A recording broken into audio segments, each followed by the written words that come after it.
Sebelumnya di NTT proses pengeringannya. Ya, mau kemana dulu Kak? Boleh kesini dulu mau lihat. Ini ladanya inilah menarik. Ini kebun lada di sana. Ini? Saya tidak bersihin dulu kemarin rumputnya udah tinggi-tinggi segini. Misalnya museum kan tahu sendiri ya, Iya. rumput dibersihin tumbuh lagi sana. Ini Jaraknya setengah jam dari ini sini. apa black pepper? Ini Merica. namanya lada tuh nggak lada aja, nggak ada Lada black aja? pepper atau white Ini kok pepper. pendek-pendek gini ya? Nanti baru memang jenisnya beda, ada dua, ada perdu, lada, panjat. Panjat itu Tertinggi berapa? Hah? Tertinggi berapa? Kalau kita nggak nurunin sampai ujung langit juga dia. Ah, Waduh. Lah iya kan kalau tajarnya sampai ujung dia juga akan naik ke ujung. Panili juga begitu ke ujung aja terus sampai belum pokoknya. ada yang ngalahin Vietnam 6 meter. Nah, ininya? naikin aja, nanti baru turunin kan gitu. Ini pohon apa namanya ya? Pohon apa? Kita ingat juga nih pohon apa namanya? Bukan sengon ini. Tet, salah, coba lagi. Panili, kalau prosesnya nanti dia mau lada hitam, jadi panili Lada. kalau mau proses lada hitam cukup usia 6 bulan, 5 bulan tuh udah dipanen sama petani biasanya. Jadi gitu dipetik langsung diproses pengeringan sama kulit-kulitnya itu jadi lada hitam. Tapi kalau lada putih dia harus panen tua. Usianya berapa? 8 bulan, 9 bulan seperti itu. Nah, itu baru prosesnya kulitnya yang dikupas jadi putih gitu saja. Oh, padahal Bisa ladanya diolah sama. lada putih, ha? Satu pohon ini jadi hitam dan putih. Bisa. Bapak mau pilih black or white? Nice. Saya penggemar Michael Jackson. Nah itu jadi mau diputihkan mangga ya mau dihitamkan mangga buahnya sama, bukan berarti ada pohon sendiri. Beda varietas gitu bukan ya? Jadi kalau di lada hitam itu grade-nya itu kalau diminta di luar negeri itu jangan bingung, misalnya gini, saya minta 560 GL, 540 GL, 50 GL, ngerti nggak? No. Kilo isinya berapa itu? Berapa NDPL? GL, Oh, Yang sekilo GL, seberapa ya? bukan MDPL. bukan ya? MDPL ketinggian. Apa itu? Nah, jadi itu kalau dia minta G per L itu dia gram. Jadi 550 gram per liter. Per liter. Nah, gitu. Jadi 1 liter itu kan 720 gram 1 liter. Nah, dia minta 500 gram per liter. Jadi artinya dia buahnya yang benar-benar besar, gak hancur dan itu. Kalau untuk satu pohon ini hasil panennya berapa kilo? Kalau baru panen perdana paling setengah kilo. Kalau saya nanam ini dari 2017, 2016. 2017. Berarti udah berapa kali panen? Berarti 3 tahun setelah itu. Saya kali. udah tahun 3 tahun sekali. 2016 nanam, setelah itu 3 tahun Kemudian panen. panen. Jadi setiap tahun panen. Gitu. Semakin besar pohonnya gini bisa ini bisa 1 kilo, 2 kilo sampai 5 kilo. Basah ya. Nah, Ya, ya. Oke. Kebun ladanya ada di sana 3 hektar. Lumpurnya panjang-panjang, tidak saya bersihkan selama musim hujan. Musim hujan tuh kalau kita bersihin rumput sama aja, nanti dia tumbuh lagi. Kalau Pas ini minggu. busuk atau apa? Ya. Ini kematangan. Itu udah bisa dimakan. Bisa Cak dulu kotes, bisa Bang. juga ini. Cak dulu kotes lah ya. yang muda Kotes. pecah jatuh gitu ya, muda rontok. Inilah lada kita. Nah, lada itu nanti dia tanya varietasnya apa? Ada jinten, ada paling, ada satu lagi dia kan tanya varietas apa yang ada kan gitu ya. Lada perdu itu lada yang di bawah aja rimbun seperti itu. Nah, di tempat saya ada lada perdunya. Perdu itu mengundang lebah rupanya, saking dia rimbun dan lebat, lebahnya di dalam. Kalau saya bongkar lebahnya terbunuh. Saya untung punya ilmu bela diri ya, ilmu lari maksudnya. Oh gitu ya, langsung lari. Nggak sempat mengganggu lah, cuman ada itu. Nah ini di sana seperti ini. Kalau hama yang sukain apa ini? Enggak, itu Oh bukan hama. Ya? kodok, telur Kodok. kodok itu nggak masalah itu. Oh enggak masalah. Ini kodok nih telurnya. Oh, tinggi ya kodoknya. Lada putih. Katak yang Lompat tinggi ya. itu. Oh, oke. Dia berteduh di situ. Bukan Ada unsur yang tukang pemutihnya pike itu. ya, menang. Nah ini kalau panili di kebun satu lagi sebelah situ mau jalan sih mangga aja ya. Tapi memang itu kita renov dulu. Kenapa? Selama 3 tahun itu panen, orang datang kemari nggak ada kita datang ke situ belajar. Tapi dia mincak kaki dalam ini gitu. Oh lah. Di sana kan nggak pakai batas ini karena alami. Nah jadi mereka tuh belajar seundakan aja. injak. Itu panili itu sensitif akar di permukaan akarnya di atas ya. permukaan. Nah jadi diinjak-injak akarnya mati. Ay. Terus saya bilang ini hidup 3 bulan kok mati lagi gitu. Jadi ada tapak kaki orang gitu. Jadi belajar seperti itu. Ya, ya. Nah, Boleh mau tanya, pupuknya organik. Pertanyaan gini, organik itu ngerti nggak sih pengertiannya? Semuanya menggunakan bahan-bahan alami tanpa ada bahan kimia kan maksudnya. Kalau kita makan organik itu bahan kimia nggak sih? Oke. Organik itu kan kita ambil kan pupuknya adalah pupuk kompos kan dari hewan atau dari tumbuhan. Tumbuhan, Isinya apa? bakteri. Oh, Bukan. kandungannya apa? Oh ya. NPK kan? NPK, Iya, Gitu natrium. kan? Sama kan? Iya. Sekarang kalau saya beli NPK di toko sama nggak? Cuman Tidak ada integritasnya. apa ya? Ya kita Ya. taunya oh itu kimia gitu. Segala sesuatu yang kita makan semuanya sebenarnya kimia mas. Yep. Diproses oleh tubuh kita tumbuh kan gitu ya.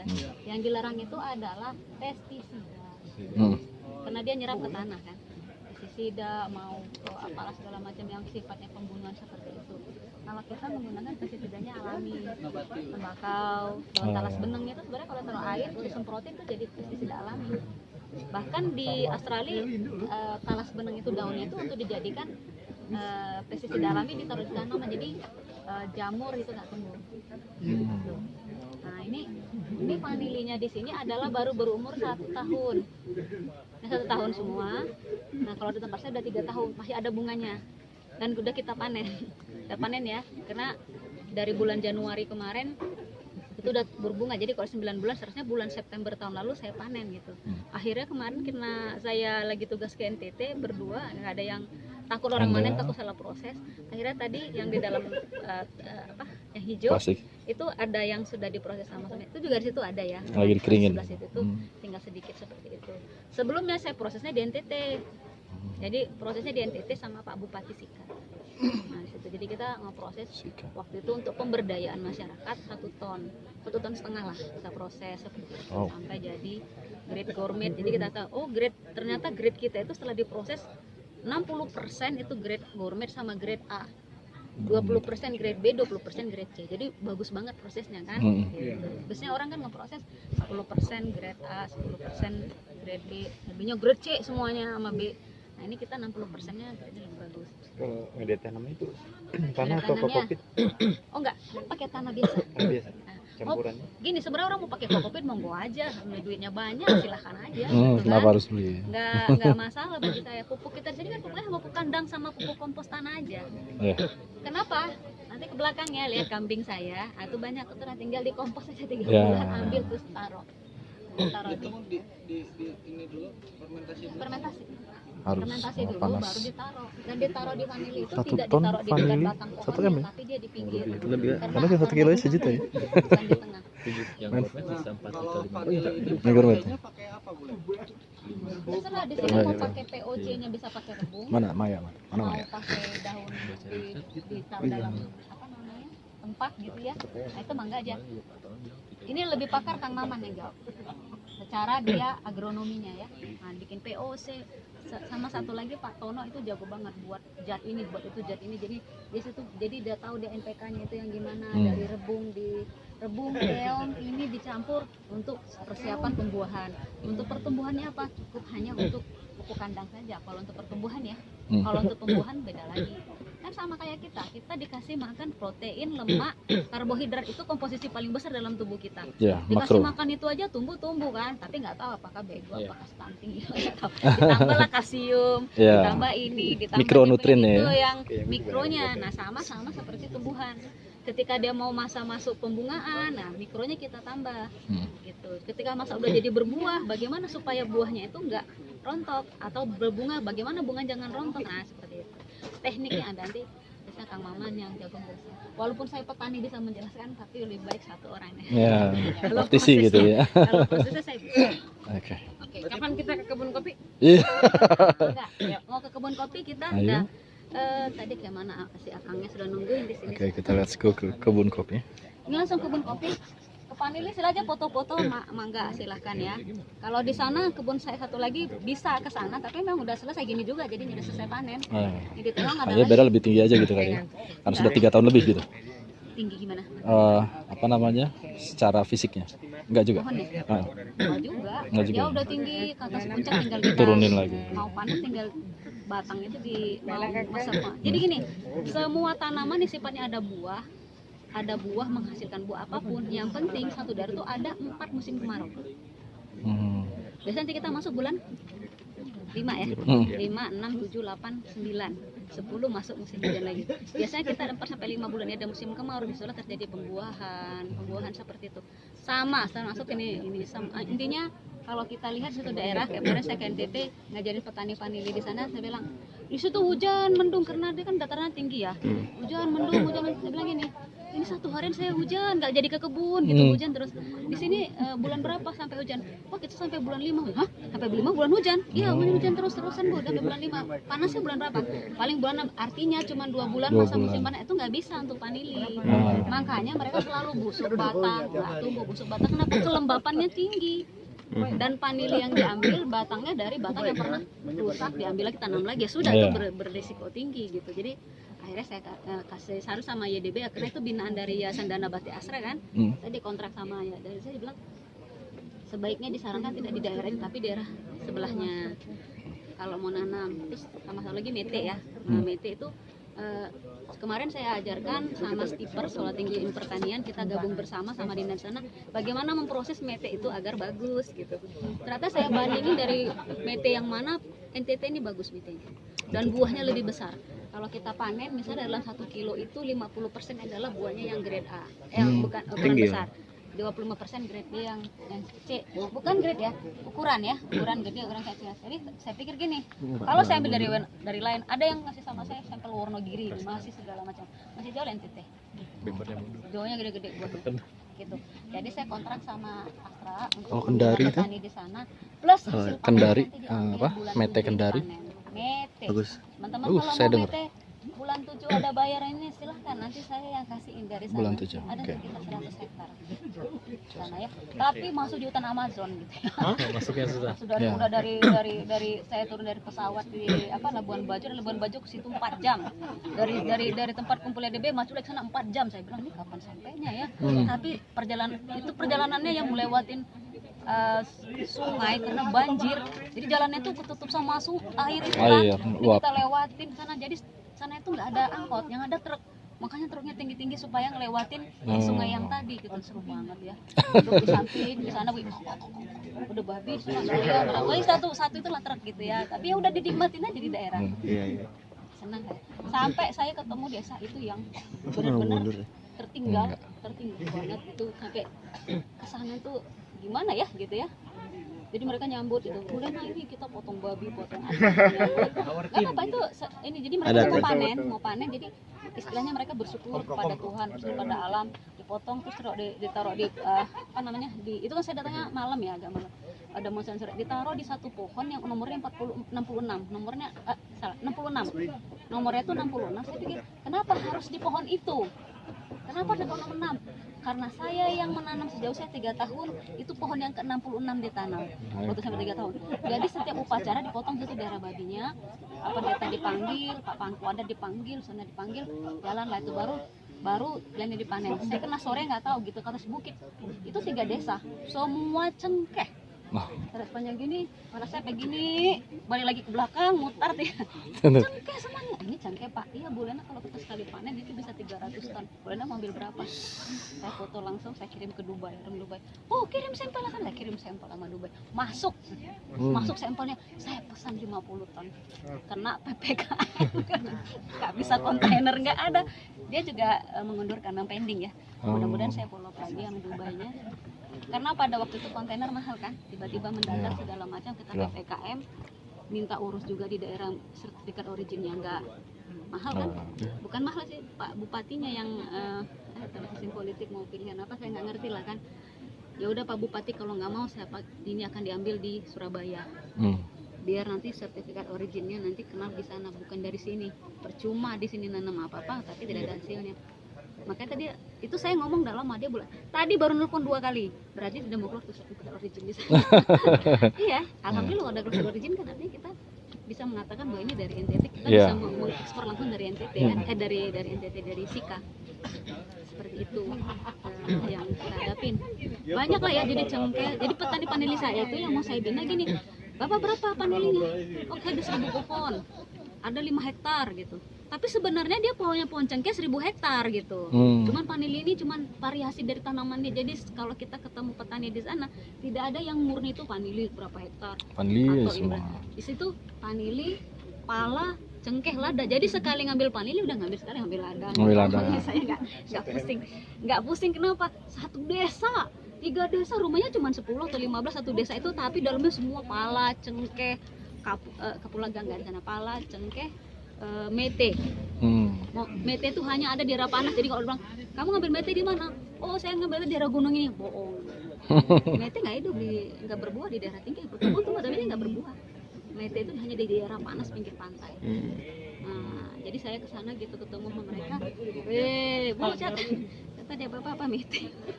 Jadi catat. Nanti kalau buka website kita sebenarnya nanti ada muncul gini, petani saya 320 apa aja nanti komoditasnya, pala apa. Jadi saya udah bisa prediksi panennya kapan. Itu petani udah cerita. Saya nanam tahun sekian, panen tahun sekian, panennya jumlahnya sekian. Setiap panen bulan berapa? Bulan 4, bulan 5 masuk cengkeh. Saya data. Bulan cengkeh. 4, 5, 6 itu panili. Jadi panili sama cengkeh gabung. 4 sama 5 itu masuk pala gabung. Pala, panili, cengkeh. Masuk bulan 7 itu mete. 7, 8, 9 itu mete. Masuk di bulan 8 panen lagi si pala. Pala setiap 4 bulan tadi kan, 5 bulan panen lagi si pala. Balik lagi. Kalau cengkeh cuma sekali. Setahun sekali cuman dia bisa sampai 3 bulan. Sama kayak panili kan setahun sekali cuma sampai 3 bulan. Jadi kita punya data. Tapi nggak sama dengan di Jawa Barat. Geografisnya. Kita dataran tinggi kan? Beda, dataran tinggi tuh panilinya panen bulan kapan? Kalau di Jawa Barat 4, 5, 6 dia bisa 7, 8, 9 panen tuanya. Nah, jadi kita dari Januari, Februari, Maret udah bisa tahu daerah mana nih yang panen di Januari, Februari, Maret adalah daerah dataran rendah. 4, 5, 6, 7 daerah yang ideal 300 sampai 800. Di atas 900 sampai DL dan nanti bulan 8, 9, 10 ya. Jadi kita panen dari mana? Nah, teman-teman minta boleh. Berarti stok sebenarnya setiap tahun ada ya sebenarnya, tinggal ngambil dari mananya ya. Cuman gitu panen nggak sebanyak panen raya yang di 4, 5, 6 di ideal tuh 300 sampai 600 mdpl. Nah itu idealnya. Jadi kita mau pilih yang mana gitu. Jadi tapi kalau misalnya saya mau Januari boleh nggak boleh tapi sedikit, nggak sampai 1 ton. Paling kita ambil, kita simpan kan. Nanti pas 4, 5, 6 panen raya se Indonesia baru Panen raya Anda berapa Bu kapasitas panen? dari petani yang terdata saja ya. Nanam dari tahun ada yang 97, ada yang 98 sampai yang tanam tahun 2019. 2020 kan belum panen ya, yang 2020 kan 3 tahun. 2019 itu kapasitas prediksi 60 ton basah.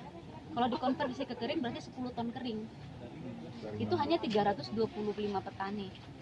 Bayangin itu hanya yang terdata. Yang tidak terdata banyak lagi. Mungkin mereka udah nanam lagi nih, misalnya gini, saya nanam itu 1000 tahun 96, tahu 97 nah lagi 1000, udah 1000 ditambah. Kita tidak data dari Kementan setidaknya. Data dari Kementan diskon 50% lah, ya 5% aja sih. Data rilis seperti itu. Masuk desa Uma Uta di sana tuh di NTT tuh udah kayak kiri kanan tuh hutannya mete. Jalan tuh udah hutan mete sepanjang sampai keluar desa tuh baru keluar desa gini. Napas lega, kenapa?